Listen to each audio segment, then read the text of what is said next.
I tied my billionaire uncle to my bed for my 18th birthday. In return, I got 365 days of electroshock therapy from hell.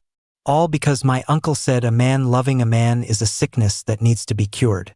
A year later, he came to get me, his eyes red. "Alan, I'm so sorry. I didn't know you, let's go home."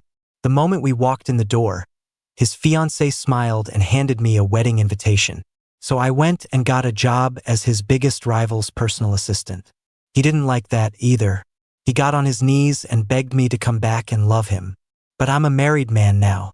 How could I possibly love any man besides my husband? Everyone says I'm sick. I think I'm sick too. But I don't care. So what if I'm sick? Being sick got me my uncle tied to my bed, his clothes torn to shreds. What's so bad about that? Logan Hayes, my uncle, the undisputed billionaire heir to the Hayes family fortune in New York City. The infamous Logan Hayes, a man everyone feared. And the forbidden secret I had hidden in my heart, the one that had burned through my insides for countless days and nights. Now he was on my bed, his limbs splayed and bound by a thin, silver chain. He was on his back, pinned beneath me, the expensive black velvet sheets in a state of chaos. Those deep eyes of his, usually frosted with ice, were now blazing with a murderous fire, nailed to my face. A vein throbbed at his temple from his furious struggles. His thin lips pressed into a cold, hard line. "Alan, let me go. Now," he growled, his voice like sandpaper, laced with incredulous rage and bone-deep cold. The booze and do-or-die desperation surged through my blood. I straddled his tight, powerful waist, leaning down until our noses were almost touching. His breath was hot, laced with fury, but it sent a strange shiver through me. "I'm not crazy, Uncle. I finally have the guts to say it. Logan Hayes, I love you. Not like a nephew loves an uncle. It's the kind of love a man has for another man. I love you. Do you hear me?" I heard my own voice tremble, but the words were crystal clear. I stared into his eyes, so close to mine. The inferno in them threatened to swallow me whole, but I didn't care anymore. "Shut up, Alan. Say one more word and see what happens." He bucked violently, the chill in his voice sharp enough to shatter bone. "I'll say it again. I love you. I'm so in love with you it's driving me insane." Ignoring everything, I lowered my head, fueled by alcohol and recklessness, and crushed my lips against the ones that always issued such cold commands. "Hiss." He bit me. Blood trickled from the corner of my mouth. It hurt. Pulled away. "You shameless animal. Your parents gave their lives so you could live, just for you to turn into some sick degenerate and disgust me?" Every word was a poison-tipped icicle, plunging deep into my already shredded heart. Disgusting? I licked the blood from my lips, looked at him, and suddenly started laughing until tears streamed down my face. "Yeah, I'm disgusting." "I disgustingly love you. Logan Hayes, look at me. Take a good look." "I'm 18. "I'm not a kid anymore. Not a kid. Old enough to do it. Old enough to love." "Shut your mouth. You're sick beyond cure. Don't make me despise you, hate you. Now let me go." The disgust in his eyes was overflowing, like he was looking at a pile of rotting garbage. "Hate me? Why?" The door slammed open with a bang. 2 burly bodyguards in black suits rushed in. "Drag this lunatic out of here and lock him up." Logan's voice was ice, devoid of any human emotion. I opened my mouth, wanting to say something, but in the end, nothing came out. I thought being brave for once would earn me a brilliant future. I never imagined this would be the price of courage. But this uncle of mine, he liked me. I know he did. I had snuck into his room before. The walls were covered with my pictures, from when I was a kid to now, in all different styles and settings. His desk drawer was filled with little toys I'd played with and broken as a child. So when I found out he was entering an arranged marriage for the family's sake, I thought, if he's too scared to be brave, I'll do it for him. I'm sick, anyway. I'll be the one to do the twisted, messed up thing. But how did it turn out like this? He just said he hated me. "Alan, this sick, disgusting affection of yours is the greatest insult to your dead parents and the ultimate disgrace to the Hayes family. Don't worry. You're just sick. I'll find someone to cure you. I'm sick? Is a man loving another man a sickness? But I never got the chance to argue with Logan because he had me sent to the Serenity Ridge Institute, a place that specialized in correcting people who weren't normal. It was hell. High walls and electric fences silently screamed of imprisonment. The moment I entered, every trace of Alan, of the Hayes family's adopted son, was brutally stripped from me. I was forced into a coarse, gray-blue uniform with a number printed on it. 0179. 0179, your treatment is about to begin. A man in a white coat with the eyes of a viper, Dr. Wallace, grinned at me. There was no warmth in his smile, only a chilling, predatory scrutiny. The curtain rose on hell. Electroshock therapy. This was Serenity Ridge's proudest specialty treatment. The first time they strapped me to that cold metal chair covered in leather restraints, as the nurse applied the cold conductive gel and attached the electrodes to my temples and wrists, I was still thinking about Logan. I thought of his heartless silhouette as he watched me being taken away, and I thought of the little broken wooden horse from my childhood hidden in his drawer. That tiny flicker of a memory was the only piece of driftwood I could cling to in the terrifying flood. Current. A violent, raging current. It shot through my body without warning. Sick affection requires a strong current to be purged. Dr. Wallace's cold voice seemed to come from far away, tinged with a cruel excitement. Remember this pain. Remember that this is what happens when you love a man, especially your uncle. You sick pervert. Let's see you dare to love a man again. Pain. So much pain. But what hurt more was that in the moments between shocks, on the verge of blacking out, Logan's cold, disgusted face and his words, disgusting, disgrace, sick, would surface with terrifying clarity, lashing my heart more brutally than any electric current. Once, twice, 10 times, time lost all meaning in the endless agony. After every treatment, I was a heap on the floor, convulsing, having lost control of my bladder and bowels, my dignity ground into the dirt. My screams and contorted expressions during the shocks were recorded and sent as regular progress reports to Logan. He saw them. He must have been pleased. After all, wasn't this the result he wanted? Besides the electroshock, I was also punished with starvation. I got one small, hard bun in the morning, and that was it for the day. It felt like 1,000 dull knives were constantly slicing and grinding away at my stomach.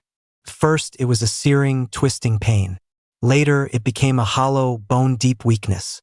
My vision would go black, and even breathing became an effort. They would purposely let the smell of food from the cafeteria drift into my solitary confinement cell, the aroma like a hook, cruelly tugging at my fraying sanity. Water? Rationed. A few mouthfuls of murky, cold water were just enough to keep me alive. My lips cracked and bled. My throat felt like it was being scraped with sandpaper. Dignity? In the face of extreme hunger, I was lower than a dog. I once licked rice grains mixed with dirt off the floor, just like a dog. But that wasn't even the worst of it. The hardest part was when night fell. 0179, I hear you like men. Like being touched by men? Late one night, several men in orderly uniforms, their faces brutish, kicked open the door to my cell with sneering grins. Fists, boots, belts, they rained down on me as I curled into a ball in the corner. Agony ripped through me, my bones felt like they were about to shatter. They aimed for places that wouldn't show. My stomach, my ribs, the insides of my thighs. Fucking degenerate, that'll teach you to be a slut, to want someone you can't have. Disgusting pervert. Worthless piece of shit, you're a disgrace to men. The filth they spewed was like poison being poured into my ears along with the blows. I bit my lips so hard I tasted blood, refusing to cry out. The metallic taste of despair filled my mouth. Couldn't scream. Screaming would only earn me a worse beating, or something far more terrifying. Despair was a cold vine, wrapping around my heart, squeezing tighter and tighter. My body broke down quickly under the daily torture. Stomach pain became a constant companion.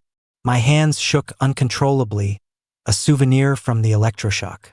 My body was a canvas of new and old bruises. There was barely a patch of unbroken skin left.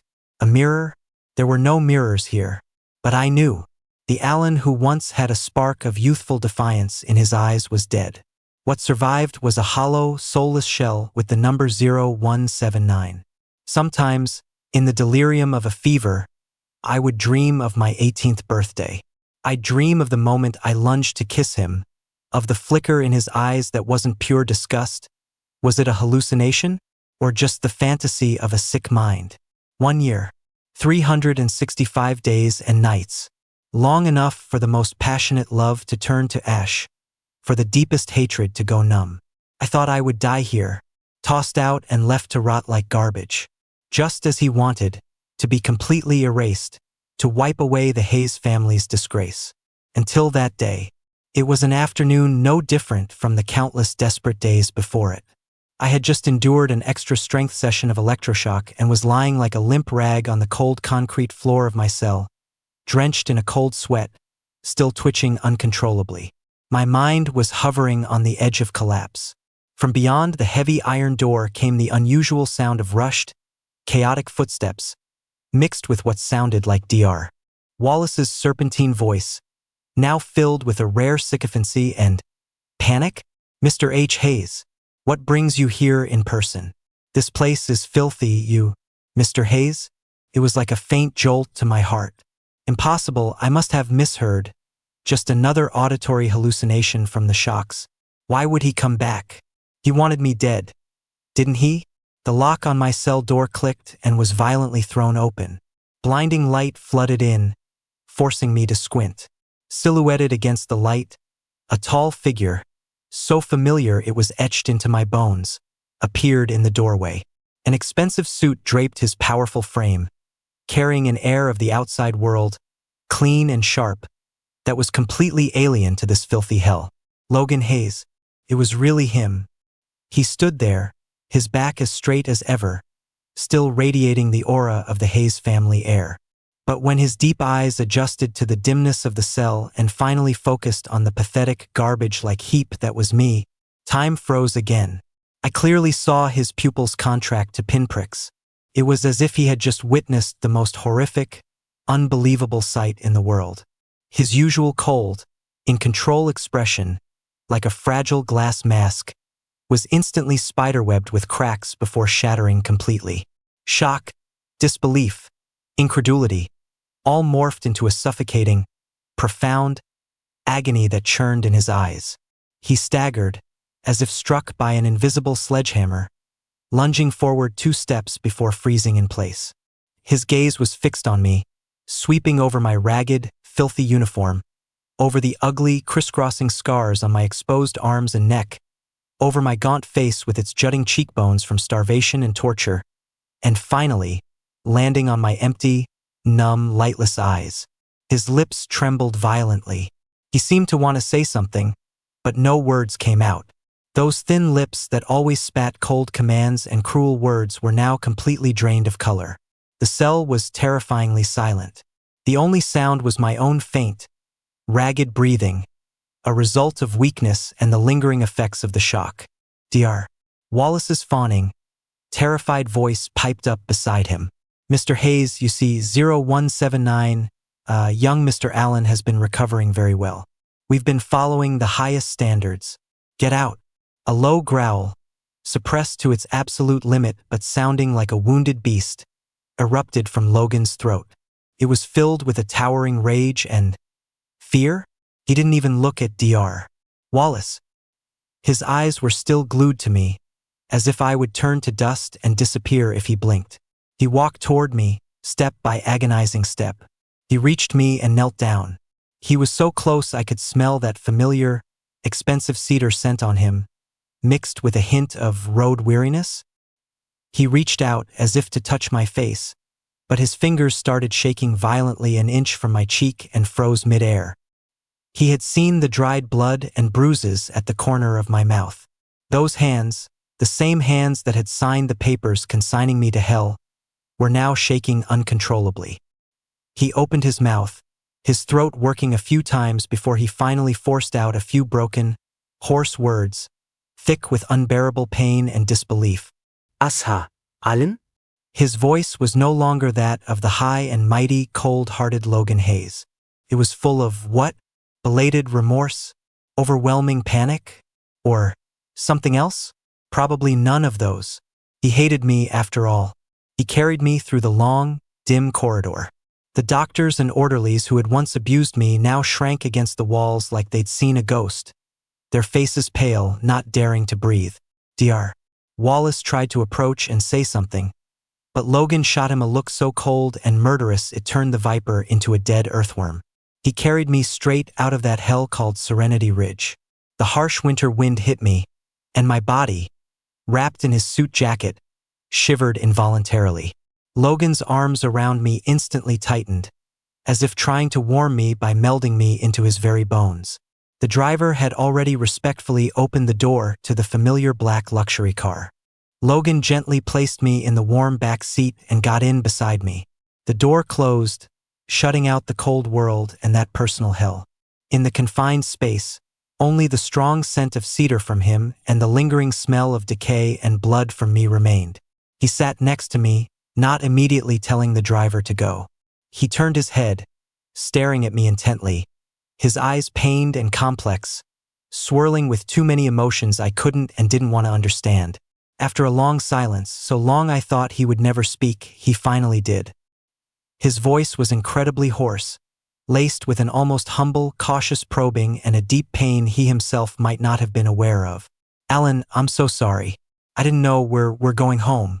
He paused, his Adam's apple bobbing with difficulty. Home? The Hayes family estate on the hill with his study, my bedroom, and the drawer where he hid my photos. The place where he had personally declared me a disgrace and a freak. The place that, in the name of home, had become the starting point for my descent into a very real hell. My empty eyes remained unfocused, staring at the gray, dreary winter landscape flying past the window. "Of course, Mr. Hayes," I replied respectfully. "Alan, please, I'm begging you, don't call me that." "Okay, Uncle." I was perfectly respectful. There wasn't even a hint of impropriety in my voice. "No, as." "No what?" For the rest of the ride, I sat bolt upright, staring straight ahead. Whenever Logan spoke to me, I answered with polite, formal language. Exactly how he always wanted me to be. But he seemed unhappy the entire way, his face tense. I didn't get it. I had become exactly what he wanted. Why wasn't he happy now? I didn't have time to dwell on his mood, because we arrived at the estate. The house was brightly lit, the heat cranked up high. The crystal chandelier cast a brilliant but cold light on the gleaming marble floors. Everything was just as it was when I left a year ago. Luxurious, orderly, and devoid of any warmth. And yet, something felt completely different. "Logan, you're back?" A gentle, melodious female voice, filled with just the right amount of pleasant surprise and affection, came from the living room.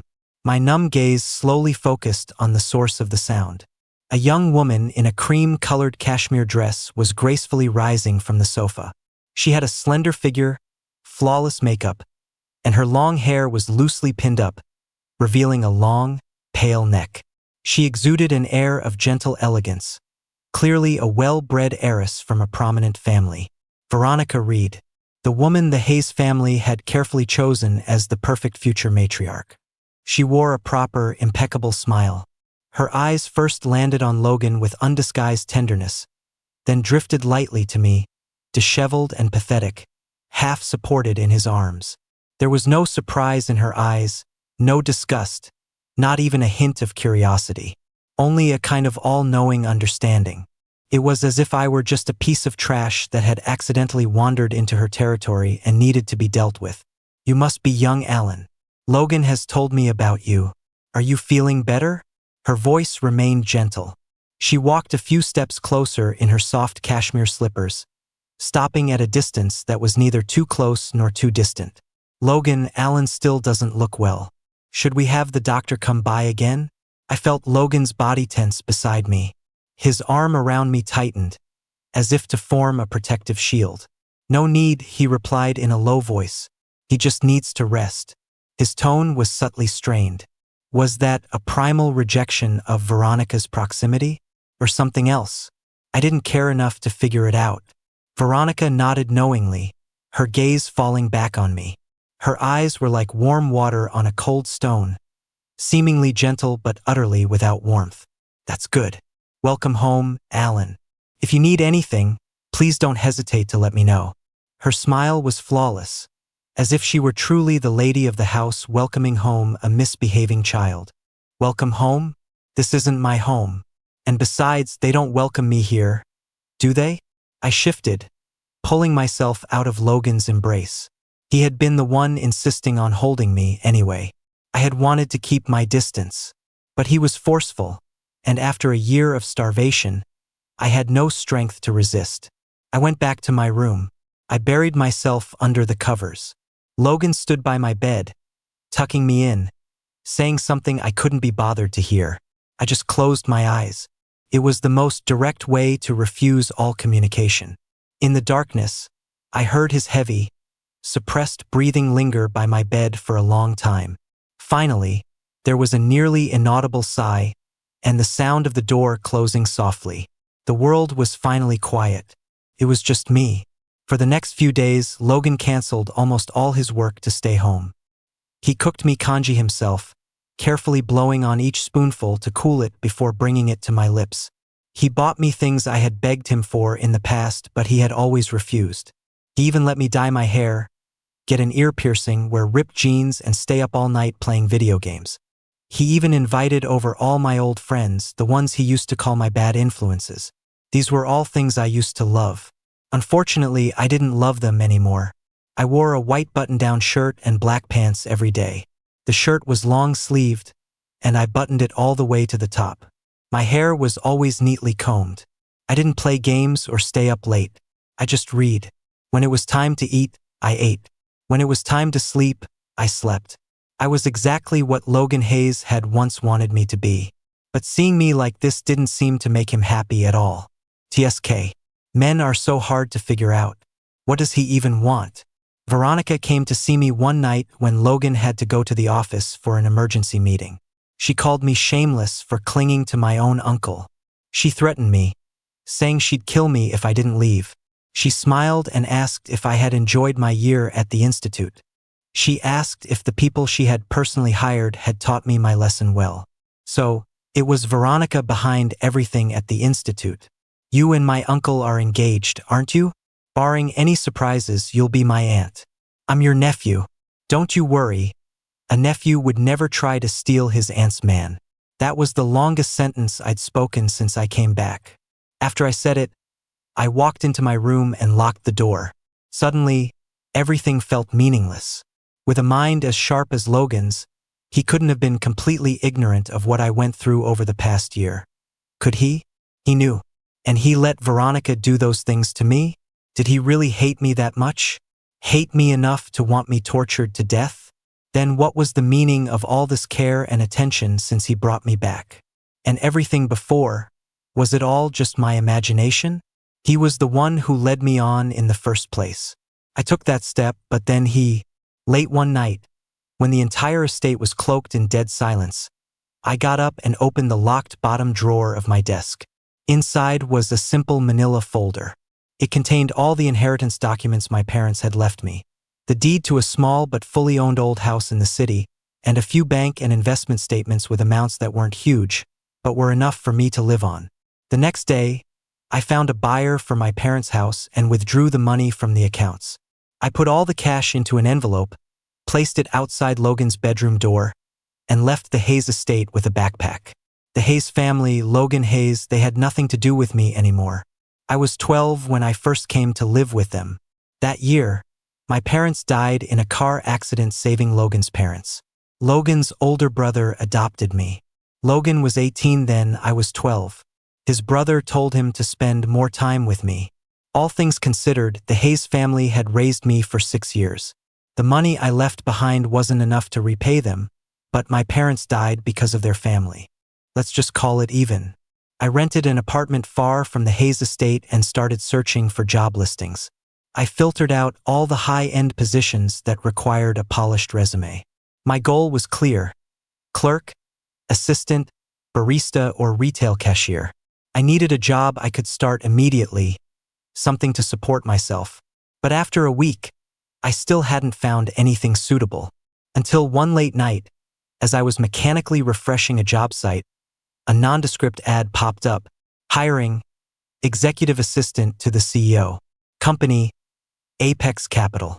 Requirements: strong execution, detail-oriented, ability to handle high-pressure work and complex interpersonal dynamics. No specific education or experience required. Ability is paramount. Candidates with unique backgrounds and experiences may be given special consideration. Contact Mr. Vance, Apex Capital. The name was like a faint electric shock to my numb nerves. Caleb Vance, the new titan of the city's financial world, a man who had stormed the scene with ruthless tactics. More importantly, he was Logan Hayes' fiercest and most direct rival. The war for dominance between their business empires was the talk of the town. Rumor had it that Caleb Vance was brutal and unorthodox, a man who treated rules as mere suggestions, yet was so brilliant that even Logan Hayes found him a headache. Candidates with unique backgrounds and experiences may be given special consideration. My year at the Institute counted as a unique background, right? Being Logan Hayes' nephew counted as a unique background, right? So I decided to apply. With almost no hesitation, I used a brand new, clean email address to send my sparse resume, clearly marked with my unique background, to the designated address. I even attached a copy of my ID with my name clear as Day, Allen. To my surprise, I received a notification the very next day that I was hired. Not an invitation for an interview, but a direct offer to start work. The top floor office of Apex Capital was as cold and hard as Caleb Vance himself. Beyond the massive floor-to-ceiling windows, the interior was a minimalist landscape of black, white, and gray, with sharp lines and not a single superfluous decoration or hint of warmth. The air was thick with the cold remnants of cigar smoke and an invisible, high-pressure magnetic field. Caleb Vance sat behind a vast black desk. He didn't get up, merely flicked his eyes open. Those deep, cold pools of eyes, filled with a playful scrutiny, scanned me from head to toe like an X-ray. Allen, Logan Hayes' pet canary, and the proud graduate of the Serenity Ridge Institute, student number 0179? A humorless smirk played on his lips as his finger tapped my resume with its unique background note. Yes, Mr. Vance. Thank you for the opportunity. I stood ramrod straight, my answer crisp. Caleb let out a soft chuckle, leaning back into his large chair and lacing his fingers on the desk. Interesting. Do you know who I am? Do you know what my relationship with Logan Hayes is? I do. You are Mr. Caleb Vance of Apex Capital. And you and Mr. Logan Hayes are competitors. Competitors? Well said. A broken little bird that just escaped the Hayes family's golden cage, flying straight into the wolf's den. I'll be sure to take very good care of you. I lowered my head and answered respectfully. Caleb seemed pleased with my reaction. I spent the following weeks working for him. I don't know if it was because Logan hadn't looked for me, or if he had no idea I'd left, but our paths never crossed. Not seeing him made me happy. I hoped I would never have to see him again for the rest of my life. Until the charity auction gala that had the whole city buzzing. Caleb received an invitation and, naturally, had to attend. As his personal executive assistant, I was required to go with him. Caleb told me to do the bidding. Whatever Logan bid on, I was to bid higher. And he specifically told me to raise the paddle with the hand wearing the wedding ring. I smiled, a rare moment of teasing. Mr. Vance, I never knew you had such a dark side. Caleb laughed, grabbed my hand, intertwined our fingers, and strode into the auction hall with me. The moment Caleb appeared, heads turned. People started moving toward us to say hello. But as they got closer and saw our interlaced fingers, their expressions turned to confusion. I tried to pull my hand away, but Caleb's grip was firm, his strength immense. I couldn't move. And then, to the other business titans, he introduced me. My fiancé, the one who runs my household. Now that you've all met him, you're all acquainted. I thought we were just wearing rings and putting on a show to piss off Logan. These were all major players. This was a live auction. Caleb was saying it with a straight face. They would all take him seriously. What was I supposed to do? Back in the day, I was a wild kid. I had done a lot of crazy things for Logan's attention, which meant the entire city knew about my pathetic obsession with him. And now Caleb was saying this meant, before I could come up with a plan, I saw Logan. He was still dressed in an expensive tailor-made suit, his posture tall and imposing. But on closer inspection, his brow was shadowed with a persistent gloom and exhaustion. The dark circles under his eyes were poorly concealed by makeup, betraying his haggard state. His eyes found me almost instantly. Across the sea of people, his gaze felt tangible, burning with pain, disbelief, and a tidal wave of fury. Especially when he saw me standing next to Caleb, wearing an Apex uniform, our fingers intertwined. Veronica was beside him, still elegant and proper, holding his arm. She saw me too. A flicker of surprise crossed her face before she resumed her perfect smile, even giving me a slight nod, as if greeting a vaguely familiar, junior member of the Hayes household. I squeezed Caleb's hand back and leaned against him deliberately. Even from across the room, I could feel Logan's anger rising. But the guests here were all rich and powerful. Logan seemed to just clench his jaw, not approaching to ask how I'd been. I let Caleb lead me to a seat in the front and center. To my left was Veronica, and next to her was Logan. The first item was an enormous pink diamond ring, billed as one of a kind. Veronica desperately wanted it, shaking Logan's arm and pleading. So, every time Logan raised his paddle, I raised mine. In the end, the price skyrocketed to $1 billion. Logan's eyes were bloodshot. He shot to his feet, stalked toward me, and reached for my hand. But Caleb was faster. He wrapped an arm around my waist, pulling me into his embrace. Mr. Hayes, in front of all these people, isn't it a bit inappropriate to be putting your hands on my fiancé? Or can you just not afford it, so you're taking your anger out on someone else? Caleb deliberately emphasized the word fiancé. Alan, come here. Come home with me. Right now. Immediately.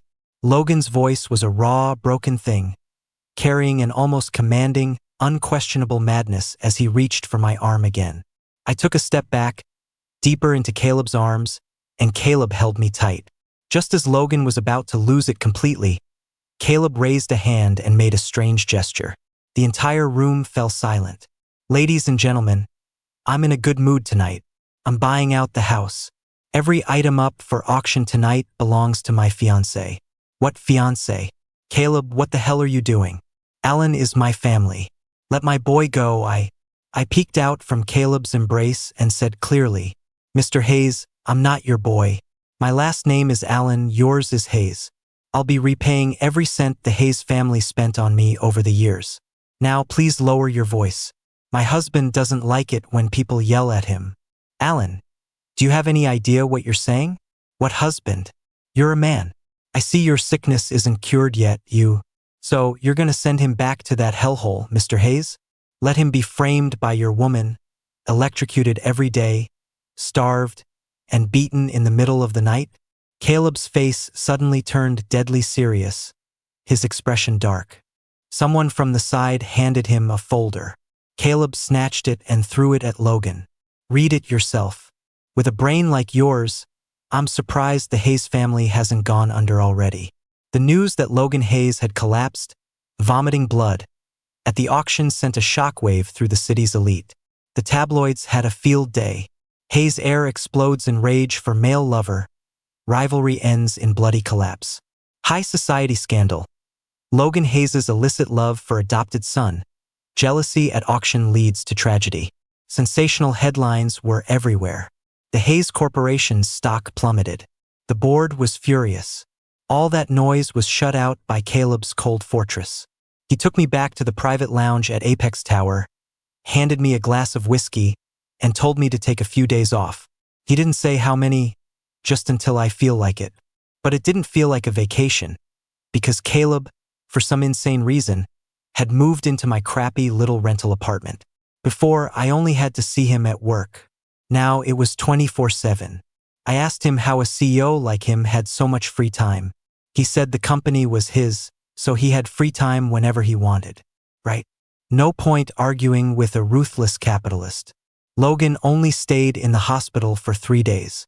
When he got out, he was like a ghost back from hell, carrying an even heavier aura of menace and a desperate, obsessive madness. He had lost a lot of weight.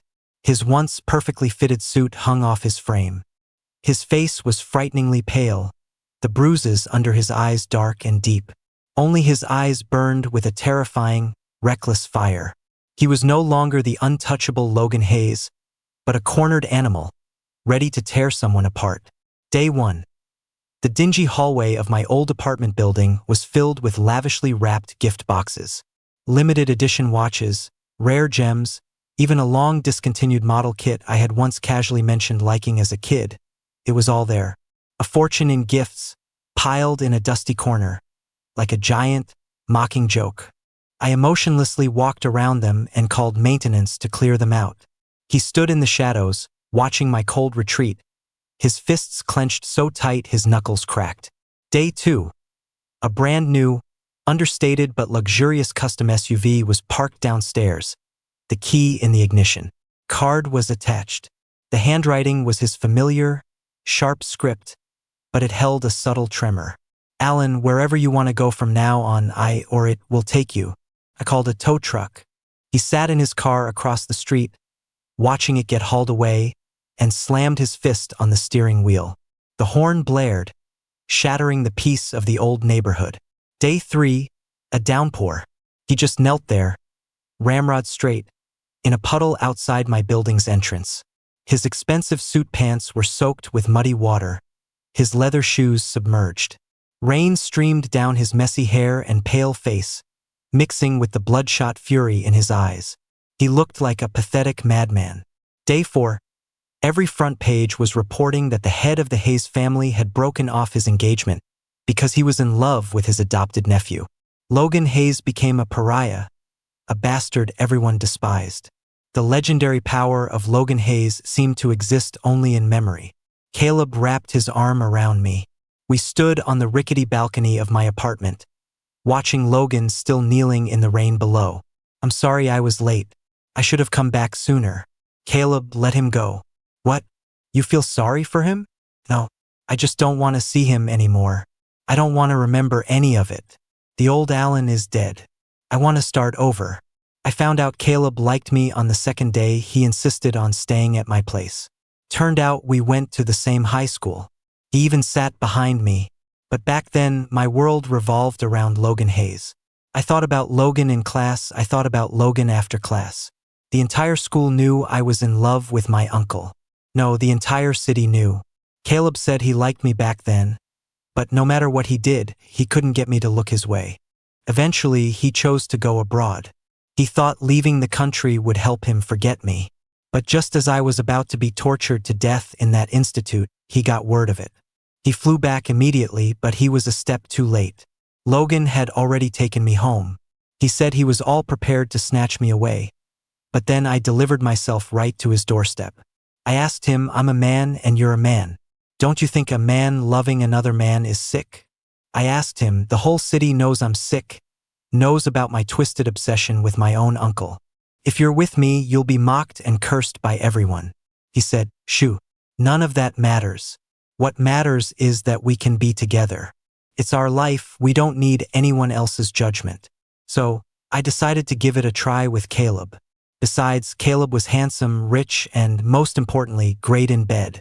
One afternoon, the sun was shining. I walked into the Hayes Corporation headquarters holding a thick manila folder. No appointment, no one stopping me. I went straight to the top floor, to the office where Logan was under a temporary house arrest to reflect on his actions. He sat behind his massive desk, his back to the door, staring out at the gray sky. His silhouette was desolate, like a weathered stone statue. Hearing the door open, he slowly turned around. In just a few days, he had become almost unrecognizable. There was a bandage on his forehead. His face was ashen, his eyes sunken, his jaw covered in stubble. But the moment he saw me, his eyes lit up with a shocking brilliance, like a dying man grasping at his last hope. Alan, you came to see me? You forgive me. Don't you? I know I was wrong. It was Veronica. She's the one who hurt you. I was stupid. I was blind. He shot up, his voice hoarse and broken, filled with a massive, cautious joy as he stumbled around the desk to rush toward me. I took a step back. Mr. Hayes, I'm here to pay you. This folder contains a detailed accounting of all the living, educational, and medical expenses the Hayes family paid for me over the years. My voice was calm, without a single ripple, like a pool of stagnant water. I've calculated the total based on the highest market standards, with appropriate interest. It also includes the portion of my parents' estate that the Hayes family managed and grew, which has now been liquidated. I paused, took a check from my pocket, and placed it on top of the folder. It was the sum of an entire year's salary, advanced to me by Caleb, plus the money from selling everything the Hayes family had ever given me that I hadn't bothered to take, and all the liquid assets from my parents' inheritance. This check covers the full amount. From this day forward, Alan has no debts to the Hayes family, or to you, Mr. Logan Hayes. The office was dead silent. Logan looked as if his soul had been ripped out. He staggered backward, his back hitting the cold, floor-to-ceiling window hard. He looked at me, at the check, at the folder, his expression shifting from despair to disbelief, and finally to a hollow, all-consuming emptiness. Paid. Debt settled? He repeated the words in a mumble, his voice as soft as a sigh, before it suddenly rose to a blood-curdling scream. Alan, I really know I was wrong. The truth is, I love you, too.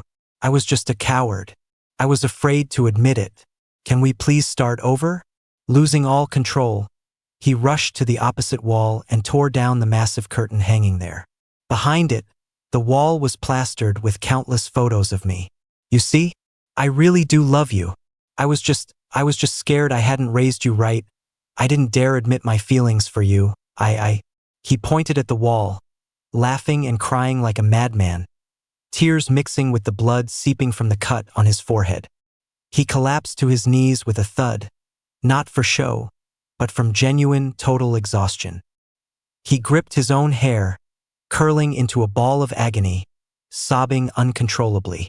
I looked at the suffocating wall, this monument to his love, and at the man on the floor who had once been like a god and was now as low as dirt. The wasteland in my heart remained cold and dead. His confession and his tears didn't make a single blade of grass grow. It was too late. The searing pain of the electric shocks, the burning hunger, the beatings in the dead of night, the endless days of being treated like a monster, they had already burned the Alan who was once crazy for him, who would have been brave for him, to ash. I bent down, not to help him up, but to gently place the check on the floor within his reach. Then I stood up straight, took one last look at the broken man and the twisted shrine to his love. Mr. Hayes, all of that is in the past. I just want to live a simple life by myself. I wish you a speedy recovery and a bright future. My voice was flat, as if stating an irrelevant fact. All of that is in the past. Right now, I just want a simple life. With that, I turned without hesitation, pulled open the heavy office door, and walked out.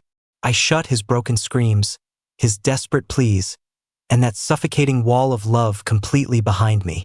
The evening sun cast long shadows down the corridor. I walked away, my steps steady. In my pocket, my phone vibrated. A text from Caleb. Just 2 words. Downstairs. I turned off the screen without replying. As I stepped out of the imposing, cold Hayes Corporation building, the evening breeze felt almost warm. Across the street, Caleb's signature black Maybach was parked quietly. I walked toward it. Bonus chapter, Logan's POV. The rain at the funeral was bone-chillingly cold. My friends, Alan's parents, lay in their coffins, their faces peaceful, but they had taken half of my soul with them. They took the bullets that were meant for my parents in that accident. The immense guilt was a poisonous vine, strangling my heart until I couldn't breathe. And then I saw him. Alan. Their only son. Just 12 years old, his small body swallowed by an oversized black suit. His eyes as empty as 2 dry wells. There were no tears, just a death grip on a faded wooden horse, a birthday gift from his father.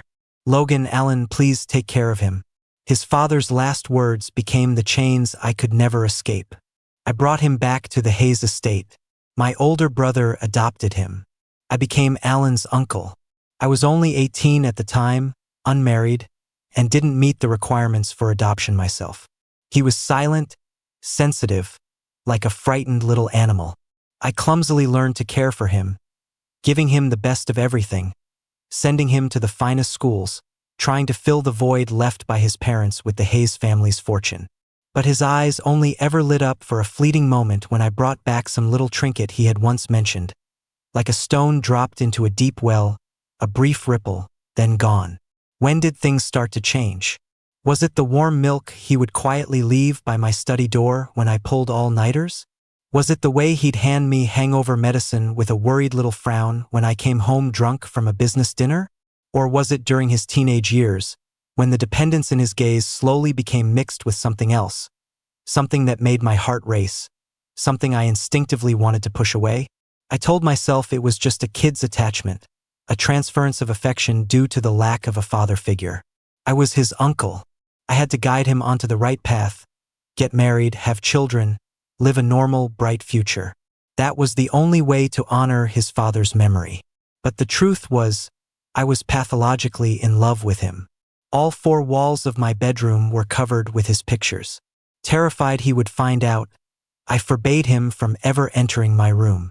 To hide my own sick feelings, I became stricter and stricter with him. Everything shattered on the night of his 18th birthday.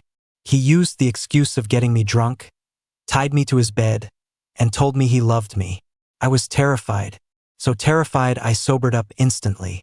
Disgust? No. In that moment, what I felt wasn't disgust. It was a forbidden flame, ignited in the depths of my soul, powerful enough to burn everything down. It was a tremendous sense of panic and shame that this boy, this child I had watched grow up, could stir something in me. It was the shame I felt before the memory of his father. You shameless animal. That roar was directed more at the part of myself that had wavered, at the beast whose body had shamefully reacted as I struggled against him. Seeing his reddened eyes, filled with a desperate, pure love that was terrifying in its intensity, that love was a mirror, reflecting the equally twisted, unacknowledged desires in my own heart. It had to be killed. He had to be corrected. That thought became my lifeline. He doesn't love me, he's just sick. He's a good kid. He absolutely cannot like men. He has to get married, have children, and live a full life. So I listened to Veronica's suggestion and sent him to a place that could cure him, make him normal. It was for his own good. Yes, it was for his own good. My hand was shaking when I signed the consent form for the Serenity Ridge Institute. Dr. Wallace had assured me with a fawning smile, "Don't worry, Mr. Hayes. We're the best. We guarantee young Mr. Allen will be completely reformed and back on the right path." Reformed, the right path. The words were like an anesthetic, temporarily numbing the faint, uneasy doubts in my heart. The Institute sent regular reports and videos. The report said, Allen is cooperating with treatment. His cognitive distortions have been significantly corrected. His reliance on inappropriate emotions has greatly diminished. The videos showed him in a clean uniform, smiling at the camera, his eyes empty and docile. Dr. Wallace would narrate, "You see, Mr. Hayes? Look how normal and obedient young Allen is now." I watched those videos over and over.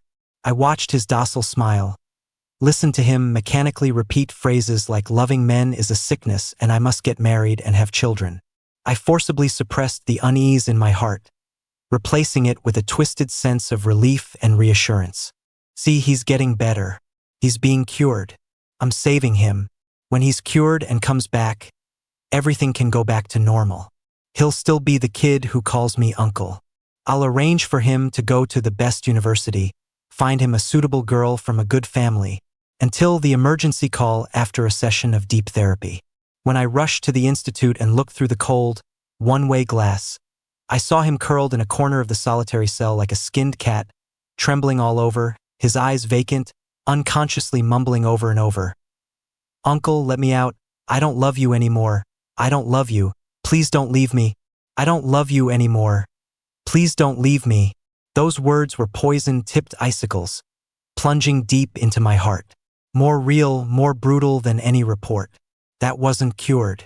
That was the numbness and despair of someone who had been completely destroyed. I shattered the glass and rushed in. When I picked him up, his terrifying lightness, the scars covering his body, the lifelessness in his eyes, they were like hammer blows, shattering the illusion I had so carefully constructed that this was all for his own good. Dr. Wallace was still chattering beside me, explaining it was a normal reaction. Couldn't hear a word. An immense fear and regret washed over me like an icy tide. What have I done? What kind of place did I send him to?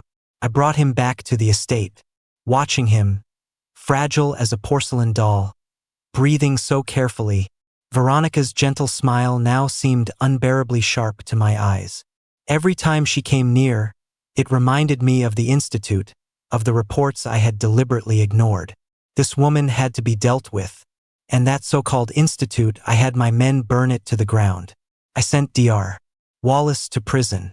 The person I held in the palm of my hand, the one I cherished in my heart. How could they? I wanted to make it up to him. I clumsily cooked for him, asked after him with painstaking care, shed all my pride. But his eyes never looked at me again. They were empty, distant, like there was a wall of ice between us I could never break through. He would quietly eat the food I brought him, but it was like he was completing a mechanical task.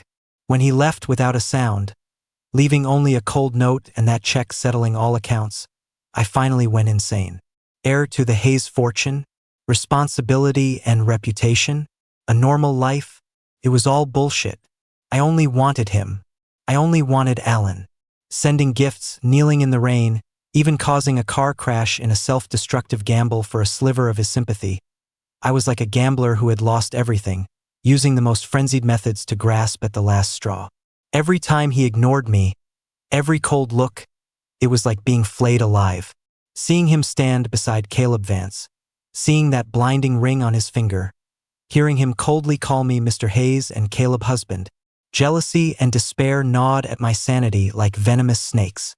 Caleb Vance, what right did he have? How did he deserve Alan? When Caleb threw the ironclad proof of Veronica's collusion with the Institute in my face, my world completely collapsed. It turned out I hadn't just pushed him into hell with my own hands, I had been an accomplice to the devil. My self-righteous protection and correction was a joke from start to finish. A complete and utter act of murder, orchestrated by others. I murdered his love for me, murdered the light in his eyes, murdered his very soul. I found him in his parents' old house. I knelt on the floor, babbling apologies, like the most pathetic beggar. I tore away my own disgusting disguise, showed him the wall of secret photos, showed him the man who had long been mad for him, hidden beneath a cold mask. I love you, Alan, I always have, I was just too scared to admit it. I finally said the words, but only after it was too late to take anything back. It was like a belated death knell, ringing over the grave of our love. He looked at me calmly, his eyes like he was looking at a stranger. No hate, no resentment, just a dead, barren wasteland. The financial debts are settled, and so is everything else. Right now, I just want a simple life. He left. He didn't look back. The setting sun stretched his shadow long behind him, like a blade, severing my last connection to this world. In the office, it was dead silent. The check lay forlornly on the floor. The wall of photos was now a giant, silent mockery. The vibrant smile, the bright eyes in every picture, they all accused me of my stupidity, my cowardice, my cruelty. I slowly knelt, picking up the cold check. The edge of the paper cut my finger, but the pain was nothing compared to the hollow, endless agony of having my heart completely ripped out. I finally understood. The fire wasn't for him. It was for me.